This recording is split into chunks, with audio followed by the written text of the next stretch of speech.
president has to say about the leak. Plus, ghost guns and the Second Amendment. The Supreme Court makes a ruling on whether or not new weapon kits are protected rights. Plus, confirmed measles cases growing nationwide. But could the highly contagious disease have benefits for the infected? Hear what one pediatrician has to say. This is the National News Desk, America's News Now. Thank you for joining us. I'm Dee Dee Gatton, and as we come back on the air for a second day, intelligence leaders of the Trump administration face Congress, this time before the House. They face tough questions about the Signal chat mix-up that included a journalist on a group discussion of high-level officials. Democrats are now calling on Defense Secretary Pete Hegseth to resign, since officials say he was the top classification authority in charge of the information. Secretary Hegseth, who undoubtedly transmitted classified, sensitive operational information via this chain, must resign immediately. In 3 years. National Security Advisor Mike Waltz has taken responsibility for the mistake, while the Defense Secretary said today that there were no names, targets, locations, units, routes, sources, or methods included, and the reporter is exaggerating and peddling a hoax. Well, I noticed this morning out came something that doesn't look like war plans. And as a matter of fact, they even changed the title to attack plans because they know it's not war plans. My job, as it said atop of that, everybody's seen it now, team update, is to provide updates in real time. General updates in real time, keep everybody informed. That's what I did. National correspondent Kayla Gaskins joins us from the White House with more reaction to the leaked Signal messages. The newly published Signal messages notably include one from Defense Secretary Pete Hegseth detailing specific times and sequencing of the U.S. strikes against the Houthi rebels in Yemen. The message written hours before those strikes happened on March 15th. At 11:44 a.m. Eastern, Hegseth wrote, "Team update, just confirmed with CENTCOM. We are a go for mission launch." He then included what some defense experts are saying are classified details about scheduled aircraft movement and target strikes. Hegseth and President Trump have said no classified information was shared, something White House Press Secretary Caroline Leavitt addressed on Wednesday. We have said all along that no classified material was sent on this messaging thread. There were no locations, no sources or methods revealed, and there were certainly no war plans discussed. The Director of National Intelligence, Tulsi Gabbard, and CIA Director John Ratcliffe were pressed for answers during a hearing by a House Select Committee Wednesday. Both Gabbard and Ratcliffe were part of the Signal group chat. I used an appropriate channel to communicate sensitive information. It was permissible to do so. I didn't transfer any classified information. And at the end of the day, what is most important is that the mission was a remarkable success. Democrats, however, are not buying the Trump administration's explanations and are calling for heads to roll. This text message is clearly classified information. Secretary Hegseth has disclosed military plans as well as classified information. He needs to resign immediately. Democrats are also calling for National Security Advisor Mike Waltz to resign. President Donald Trump, though, standing behind his cabinet. At the White House, I'm Kayla Gaskins. A lawsuit for that group chat now pending in federal court, and a familiar face will be on the bench to hear it. Judge James Boasberg, right here, who has been at odds with the administration over deportations, has been selected. The lawsuit says the use of Signal to discuss these confidential matters is a violation of record-keeping laws. And a ruling from Judge Boasberg blocking the Trump administration from deporting Venezuelan migrants under an 18th century law is being upheld. Today, a federal appeals court rejected arguments from the Justice Department seeking to overturn his ruling. One person is now dead in a neighborhood evacuated after a house exploded in Waterloo, Iowa, in a community there early this morning. The cause of this explosion is now under investigation. The fire department found evidence of a gas leak but did not confirm that to be the cause. We did have a resident that was reported to live alone at the residence that was unaccounted for. So we worked a small fire secured a gas leak and worked to secure the electrical overhead that was compromised by the explosion. Power was shut off to the neighborhood following the blast, leaving more than 250 customers without power for the day. The Office of Civil Rights within the U.S. Department of Education is now investigating, Portland Public Schools for violating Title IX. That's the law that prohibits discrimination on the basis of sex in schools that receive federal funding. Specifically, the complaint mentions a male athlete won trophies over female competitors in both the 200-meter and 400-meter dashes at a Portland championship for the last 2 years.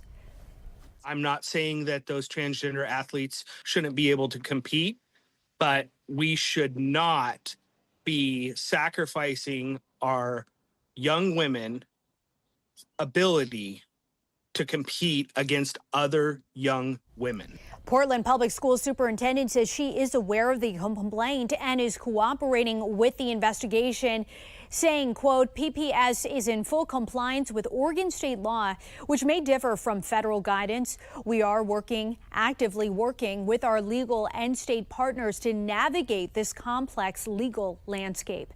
Tufts University graduate student Rumyasa Öztürk is in custody but can only be removed from Massachusetts with 48 hours of notice per a federal judge's order.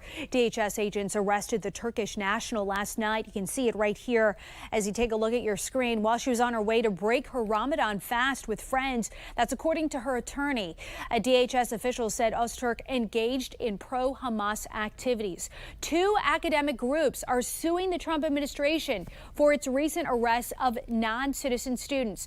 The American Association of University Professors and the Middle East Studies Association claim President Trump's immigration policies violate the First and Fifth Amendments.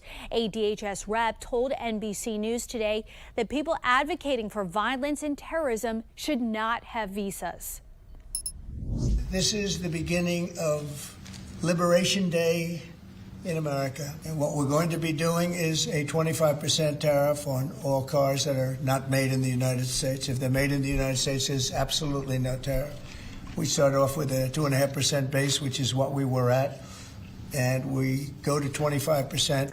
President Trump said today he's putting 25% tariffs on auto imports, a move the White House says would foster domestic manufacturing, but could also put financial pressure on automakers that depend on global supply chains. These tariffs are part of a broader reshaping of global relations by Trump, who plans to impose what he calls reciprocal taxes on April 2nd that would match tariffs charged by other nations. Tonight, another round of legal challenges is expected in the wake of a new executive order signed by President Trump. It requires anyone registering to vote to show certain types of government-issued identification, among other things. This despite no evidence of widespread non-citizen voting in this country. Here's national correspondent Christine Frizzell. Election fraud, you've heard the term. Will end it, hopefully. A new executive order President Trump says he signed in the name of fair elections, requiring prospective voters to provide proof of citizenship, like a U.S. passport, military ID, or government-issued photo ID, in order to register to vote. For those who prefer to vote by mail, ballots must be received by Election Day to be counted. The executive order also seeking to prevent foreign nationals from contributing or donating in U.S. elections. Voters deserve elections they can trust, and critical confidence is being restored thanks to President Trump's leadership. Voting by non-citizens in any federal election is already prohibited, and 15 states have either laws in their state constitutions or have approved ballot measures explicitly banning non-citizens from casting ballots.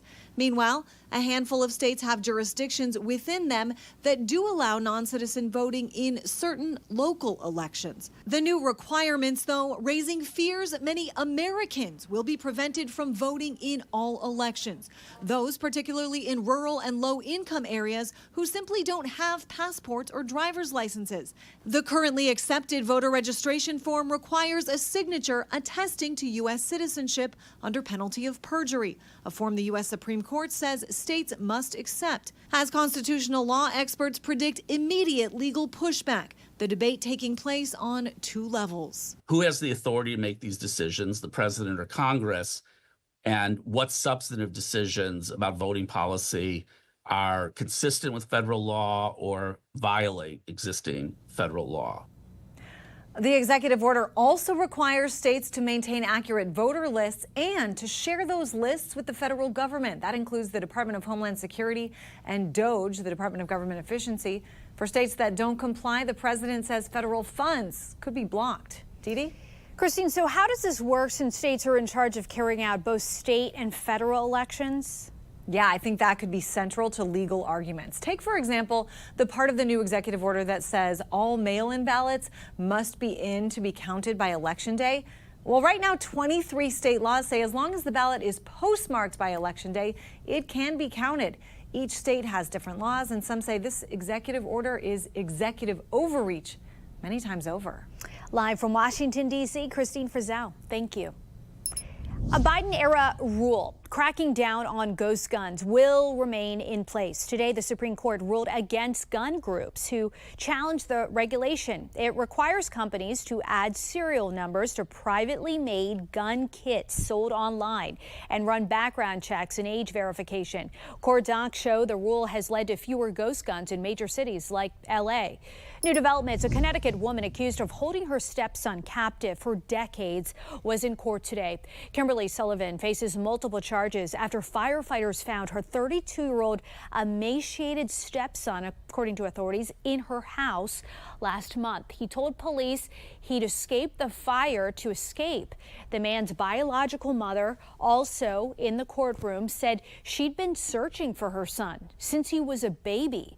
Sullivan has denied the accusations. She's due back in court on Friday. Coming up, the state's at risk for wildfires tonight as evacuation orders spread in the Carolinas. Then a dangerous measles outbreak is growing. But one doctor explained surprising benefits, he says, of surviving the disease. Then, from trash to treasure, the thrift store find that an Ohio woman sold for thousands of dollars. We're back in 90 seconds.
Right now, over 15 million people are under red flag warnings as the risk of damaging wildfires spreads. This threat impacts a section of the mid-Atlantic and southeast from Maryland to Georgia. This as evacuation orders have expanded in North and South Carolina as crews struggle to contain multiple wildfires in areas devastated by Hurricane Helene.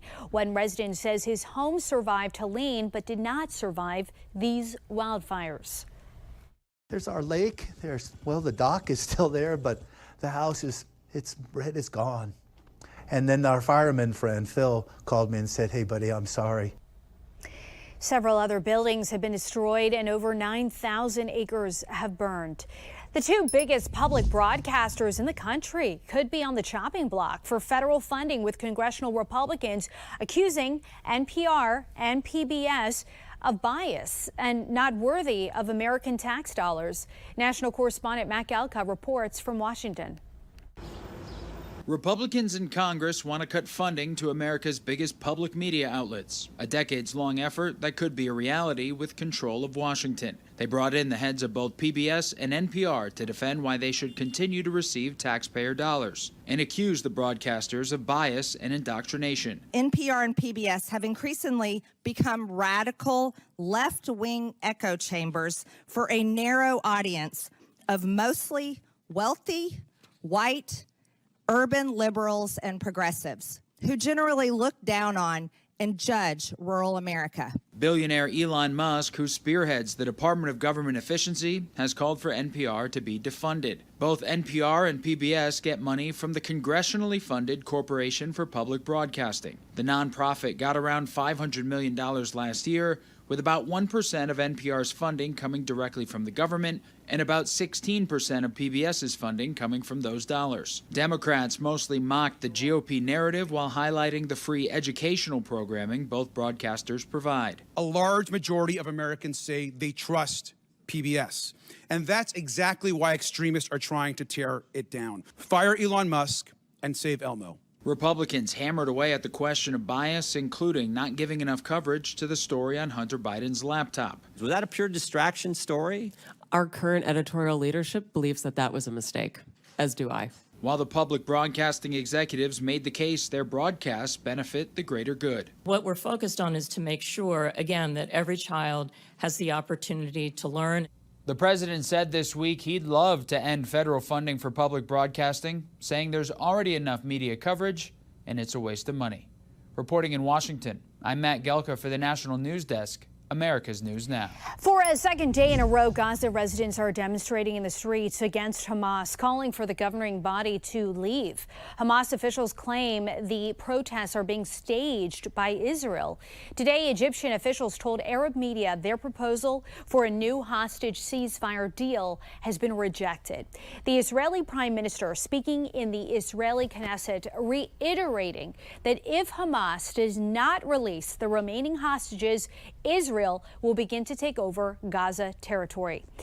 The measles outbreak spreading across the country, now up to 378 confirmed cases across 18 states, including one death. There are rare, dangerous, long-lasting health consequences for the highly contagious disease.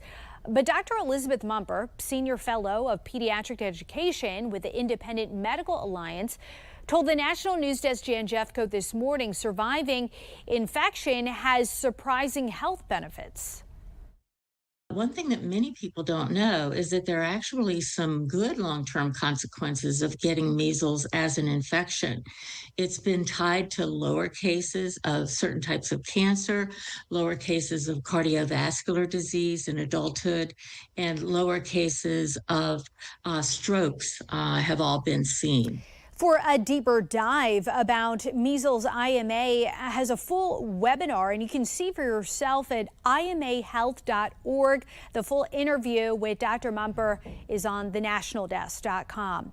Over 10,000 cans of Coke are now being recalled because of possible plastic contamination. This recall applies to Coca-Cola Original 12-ounce cans made by Reyes Coca-Cola Bottling in Milwaukee, Wisconsin. Some batches were also shipped to Illinois. The FDA says drinking it could cause temporary health problems. Dollar Tree is selling Family Dollar to private equity firms for $1 billion, a decade after buying the bargain store chain for over $8 billion. Dollar Tree has had problems with the supply chain, store locations, and operations since the acquisition. According to a global data executive, Dollar Tree says the sale will allow it to focus on its core business. And new video right now, the trailer for the Western Rust released today, 3.5 years after the on-set shooting and death of cinematographer Helena Hutchins.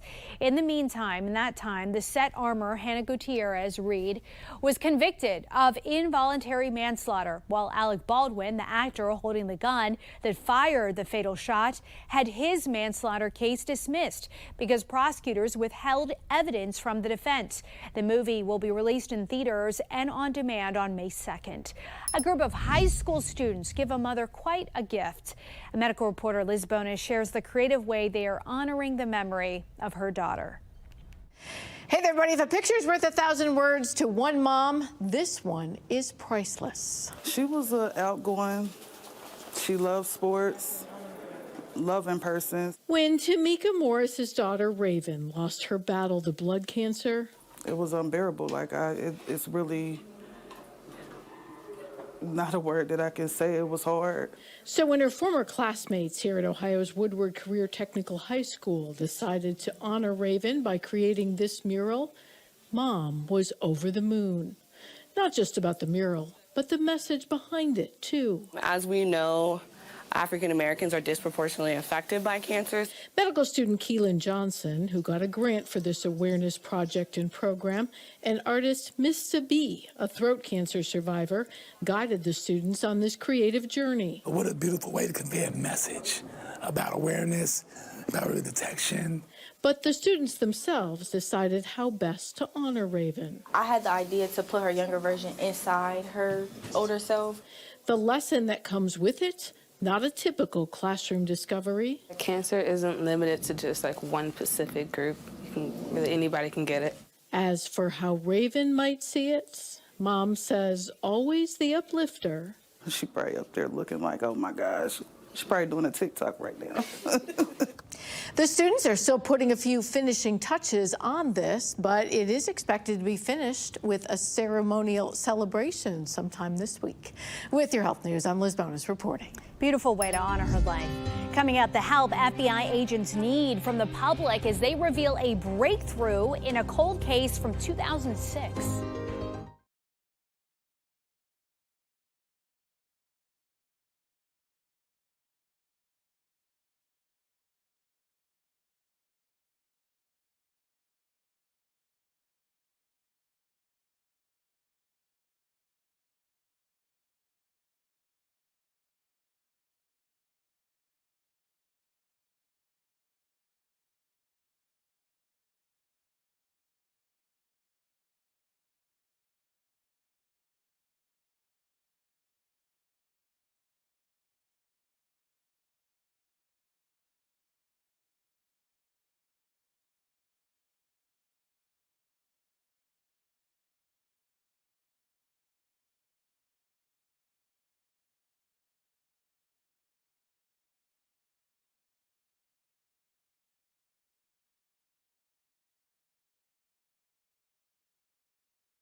We have reporters all across the country in your neighborhoods covering issues that matter to you. We're taking the pulse of America, and we start in California, where a homeless shelter faces a critical donation shortage. The King's Gospel Mission Shelter has been facing a crisis in donations for the past couple of months. The shelter welcomes anyone who is in need of a bed, a shower, or a meal, providing that and much more. What do you enjoy about being here? Seeing people's lives get better, honestly. Amanda Hewlett is now a full-time employee at the shelter. She says a change in management a few months ago left the shelter without connections to resources and donations. Aside from pantry essentials like peanut butter, corn, rice, and beans, the King's Gospel Mission Shelter is also in need of hygiene supplies for men and women. Our armed with new information into Miguel Olivares' disappearance after leaving this club on Riverside Drive. Portland police and the FBI have been working hard the last 5 months to locate Miguel and close this case. We strongly believe someone out there knows what happened to him after he left the club. The FBI and Portland police investigators would only tell us there has been positive movement in the case. We do have a working theory. We've shared part of that with families. Police are not saying if they have suspects in Miguel's suspicious disappearance. The FBI offered a new reward for truthful information that leads to Miguel. A pretty frame and prettier price tag sold Marissa Alcorn on this painting at Goodwill. So I grabbed it, I turned it around, I looked at it, it was $2.99. I thought it was ugly, to be honest. I really just liked the frame, I liked the antique frame, and I was gonna take the painting out. But as the saying goes, beauty is in the eye of the beholder.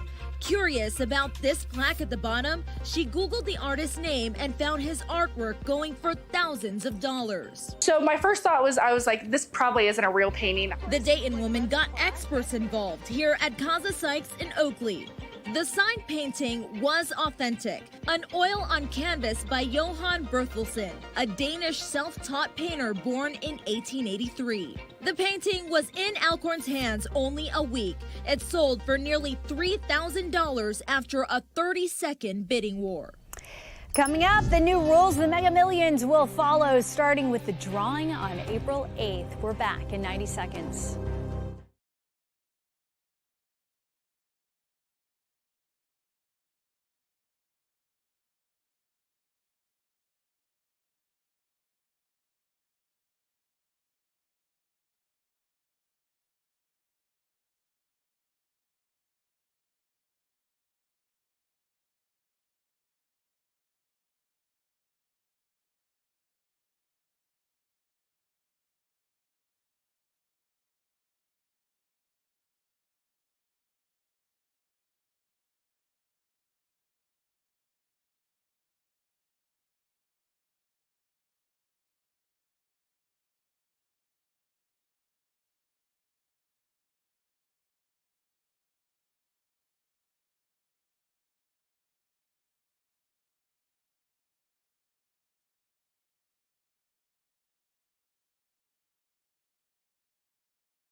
That's going to do it for us for this edition of the National News Desk. I'm Dee Dee Gatton. Thanks for watching. See you at 10.